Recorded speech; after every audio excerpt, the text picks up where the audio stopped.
Welcome to FPRMFI channel. Watch and listen to life stories of FPRMFI scholars. Let's hear testimonial from Laren Deladeli. Hello po, ako po si Lerin A. Delideli, isang scholar ng Florentino Pascual Ruiz Memorial Foundation Incorporated.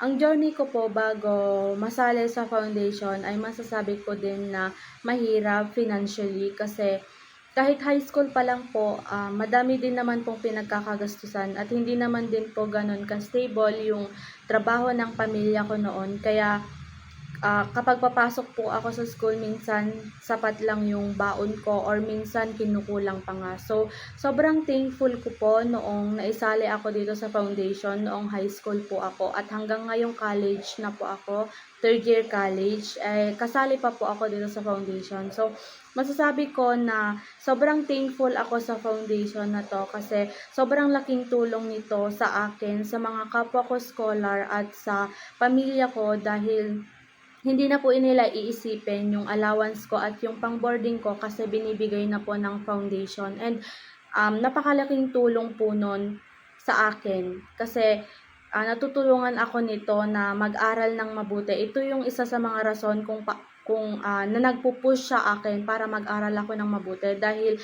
may mga tao po na nandyan lang na gustong tumulong sa akin. So, thank you po ng marami. And hindi lang naman po sa financially siya nakakatulong kasi sobrang dami din pong activities na pinapagawa ng foundation which is nakakatulong din po sa ibang tao. Kagaya na lang kapag December nagbibigay ng mga regalo sa mga frontliners, sa mga government employees, and sobrang laking tulong po nun. Ang daming aral na binibigay ng foundation sa amin. Sobrang nagbago po yung pananaw ko sa buhay dahil sa foundation na to.